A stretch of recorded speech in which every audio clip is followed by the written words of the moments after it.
दोस्तों, Chennai super Kings और royal Challengers Bangalore के बीच खेला गया रोमांचक महामुकाबला पसंद आया हो तो हमारी इस वीडियो को दिल से एक लाइक जरूर कीजिएगा। दोस्तों, आईपीएल 2024 के इस पहले मुकाबले में आईपीएल के इतिहास की दो सबसे बड़ी टीमें एक दूसरे से भिड़ी। जी हां दोस्तों, महेंद्र सिंह धोनी की टीम चेन्नई सुपर किंग्स के सामने विराट कोहली की टीम आरसीबी खड़ी थी। रोंगटे खड़े कर देने वाले महामुकाबले में आरसीबी के कप्तान फाफ डुप्लेसिस ने टॉस जीता और पहले बल्लेबाजी करने का निर्णय लिया और इसी के साथ ही चेन्नई की टीम को पहले बॉलिंग करने का आमंत्रण दिया। आरसीबी की तरफ से रनों की बारिश करने के इरादे से दो विस्फोटक ओपनर बल्लेबाज विराट कोहली और फाफ डुप्लेसिस मैदान में उतरते हैं। मैदान में उतरते ही इन दोनों बल्लेबाजों ने धमाकेदार अंदाज में बल्लेबाजी करना शुरू कर दिया। खास करके दोस्तों, कप्तान फाफ डुप्लेसिस काफी शानदार लय में नजर आ रहे थे। पहले ही ओवर में एक शानदार चौका लगाकर बेहतरीन शुरुआत करी। उसके बाद पारी के दूसरे ओवर में ही दो और चौके लगाकर डुप्लेसिस ने अपने इरादे साफ कर दिए कि आज वो बहुत ही खतरनाक अंदाज में बैटिंग करने वाले हैं। फाफ डुप्लेसिस रुकने का नाम ही नहीं ले रहे थे।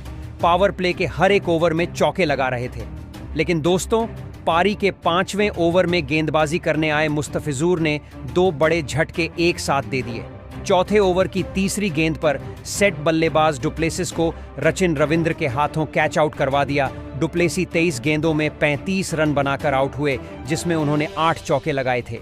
डुप्लेसिस के आउट होने के बाद इसी ही ओवर में मुस्तफिजुर ने रजत पाटीदार को 0 रन के स्कोर पर एमएस धोनी के हाथों विकेट के पीछे कैच आउट करवा दिया। रजत पाटीदार बिना खाता खोले पवेलियन वापस लौट गए। पाटीदार के आउट होने के बाद बल्लेबाजी करने के लिए ऑलराउंडर खिलाड़ी ग्लेन मैक्सवेल मैदान में उतरते हैं। लेकिन दोस्तों, उसके अगले ही ओवर में गेंदबाजी करने आए दीपक चाहर ने ग्लेन मैक्सवेल को एमएस धोनी के हाथों कैच आउट करवाकर आरसीबी को तीसरा बहुत बड़ा झटका दे दिया। मैक्सवेल अपना खाता भी नहीं खोल पाए। दूसरी तरफ विराट कोहली अकेले मैदान में खड़े रह गए। 3 विकेट जल्दी गिर जाने की वजह से आरसीबी की पारी पूरी तरह से लड़खड़ा गई थी। हालांकि विराट कोहली एक छोर पर खड़े थे। इसके बाद बल्लेबाजी के लिए कैमरन ग्रीन आते हैं और विराट कोहली के साथ मिलकर आरसीबी की पारी को आगे बढ़ाते हैं। पावर प्ले समाप्त होने तक आरसीबी की टीम 3 महत्वपूर्ण विकेट खो चुकी थी।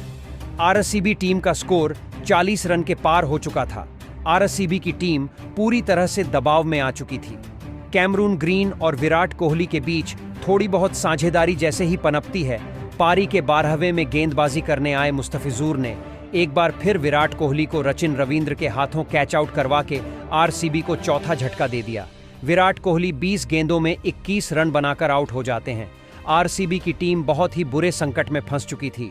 विराट कोहली के आउट होने का दुख कम नहीं हुआ था कि 12वें ओवर की चौथी गेंद पर कैमरन ग्रीन आउट हो जाते हैं। ग्रीन 22 गेंदों में 18 रन बनाकर आउट हो जाते हैं। इस समय आरसीबी की टीम का स्कोर 78 रन हो चुका था। आरसीबी की टीम अपने 5 विकेट खो चुकी थी। 2 नए बल्लेबाज अनुज रावत और दिनेश कार्तिक अब आरसीबी की बल्लेबाजी को संभाल रहे थे। यह दोनों ही बल्लेबाज काफी शानदार अंदाज में बल्लेबाजी करते हुए नजर आए।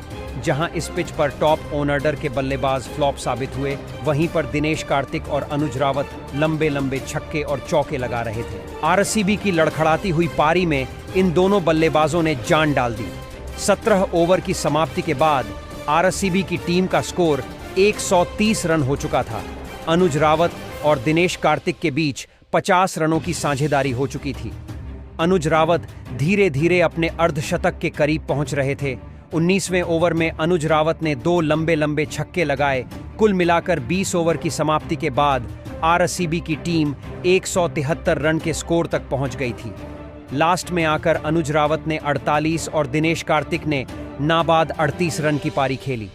चेन्नई सुपर किंग्स को जीतने के लिए निर्धारित 20 ओवरों में 174 रनों की जरूरत थी।